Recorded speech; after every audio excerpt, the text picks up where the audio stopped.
Hello students, this is Soumyasri. Welcome to your chemistry class. Anyway, this is your first chemistry class. Due to some reasons, your chemistry class was pending. But today onwards, I will take your chemistry class. Are you ready, students?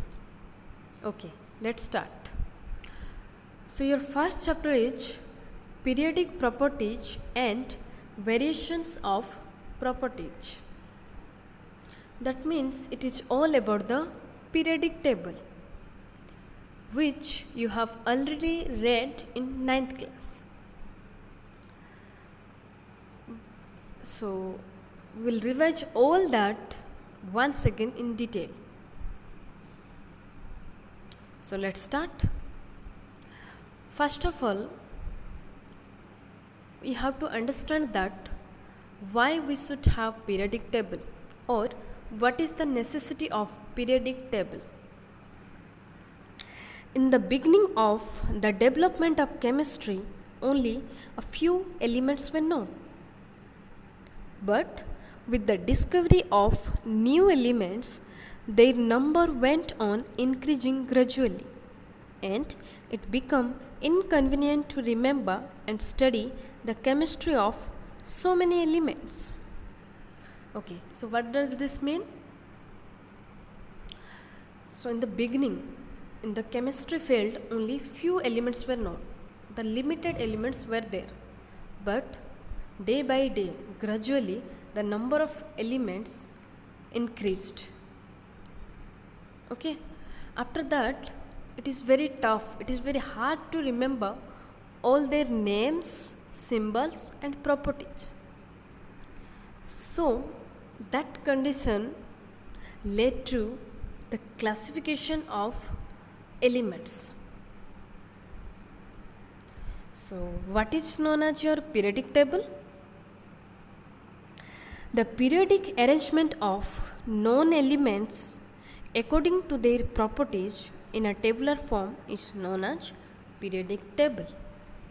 Okay, you note down this one. What is known as periodic table? The periodic arrangement of known elements according to their properties in a tabular form is known as periodic table. That means they are arranged in according to their properties in a tabular form. Okay, so we will start your periodic table with Daubigner's triads. The full name of Daubigner was Johann Wolfgang Daubigner. So you can see this picture. This is the picture of your Daubigner. Okay.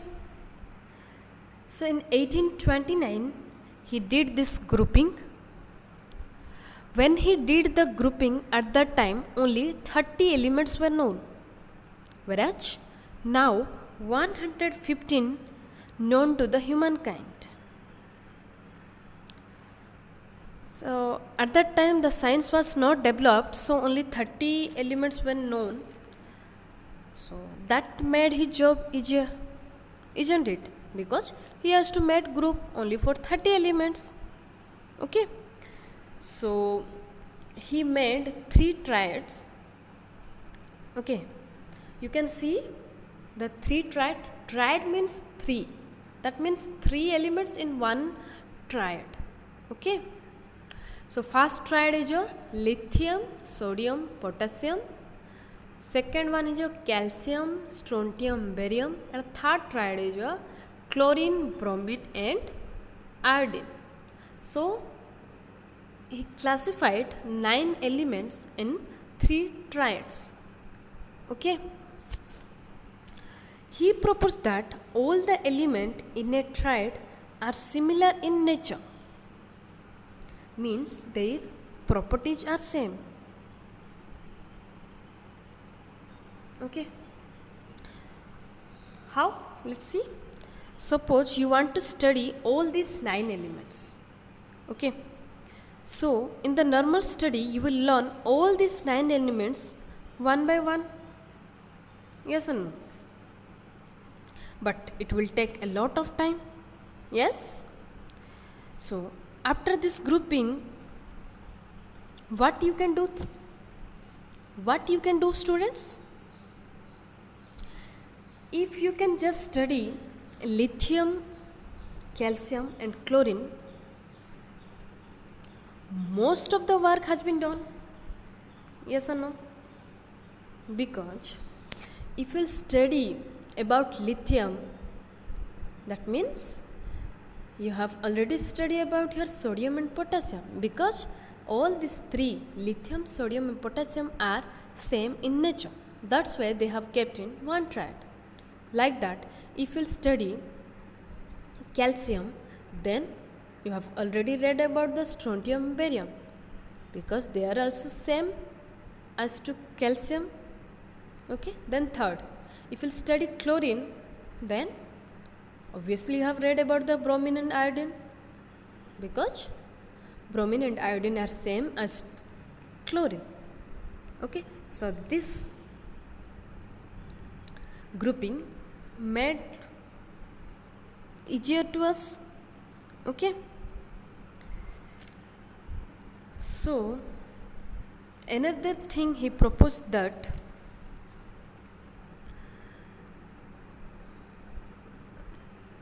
according to him, a group of three elements in which the atomic weight of the middle element is approximately equal to the sum of the atomic weight of other two elements is called a triad. So he proposed that the sum of first and third element, okay, and their average mean value will be equal to the second element. Okay. How? Let's see. So I have done for only first triad. You can see we have to calculate the arithmetic mean or average mean. So here I have written the three triads. First triad is your lithium one, and second is your calcium one, and third one is your chlorine one. So here I have written the atomic mass also. You can see down it is there. So while calculating the average, we need their atomic mass. Okay. So first thing what we have to do, we will sum of the first and third element. So you can see I have written 6.9 plus 39 divided by 2, means we have to calculate the average. And how to calculate the average, you know. Okay. So your answer came 22.9. Okay. So what is the similarity you can see? Just think. So whatever the average mean came, that is nearestly equal to your sodium 1.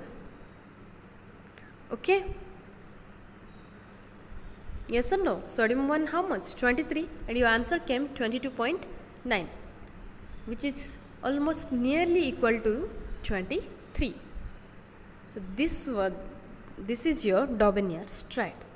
Like that, you calculate the average mean of your second triad and third triad.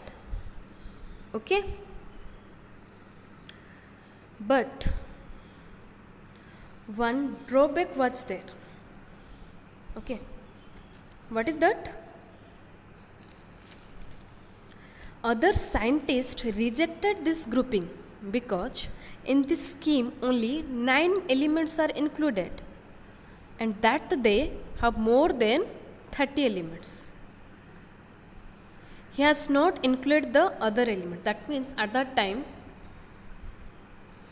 30 elements were known. So he did this grouping for only 9 elements. That's why this proposal was rejected. Okay. So, and one thing I forgot to tell you, that your first triad is known as alkali metal and second triad is known as alkaline earth metal, and third triad is known as halogens. So what is alkaline earth metal and halogens? I think I have told you before, so you try to remember, otherwise I will tell you in the next video. Okay students, so this much for today's class.